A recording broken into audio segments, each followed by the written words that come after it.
قال الرسول صلى الله عليه وسلم: ثلاثة جدهن جد وهزلهن جد: النكاح والطلاق والرجعة. النكاح والطلاق والرجعة. النكاح والطلاق والرجعة. نعم يا ابني. أستاذ، أنا الحين أعرف معنى الطلاق وأعرف معنى الرجعة، بس النكاح شنو؟ سؤال جميل. النكاح هو المسمى الشرعي لزواج الرجل بالمرأة. لزواج الرجل بالمرأة. بس أنا أستاذ للحين ما فهمت. يعني أنا أقول لك: يا فلان زوجتك ابنتي، وهو يرد علي ويقول: وأنا قبلت، فتصبح على هذا الأساس زوجته. لا أستاذ ما فهمت.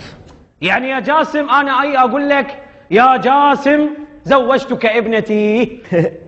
وأنا قبلت. قبلت؟ إيه. قبلت شنو؟ أتزوج بنتك.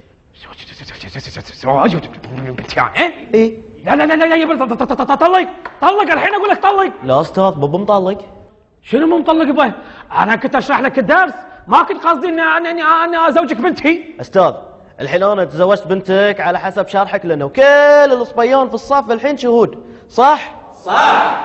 البركة يا جاسم تستاهل. الله يسلمك. منك المال ومن هالعيال. عزيز. ألف الصلاة والسلام عليك يا حبيب الله محمد.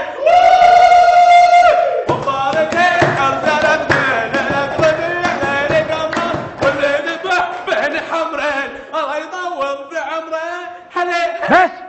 بس ولا كلمة بس. وانت قاعد مكانك بعد.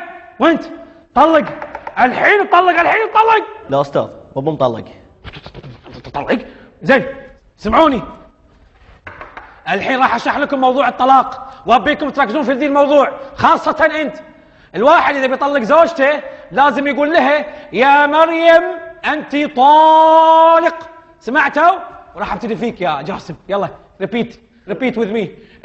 قول: يا مريم انت طالق. يعني الحين اسم بنتك مريم؟ حي الله عمي ابو مريم.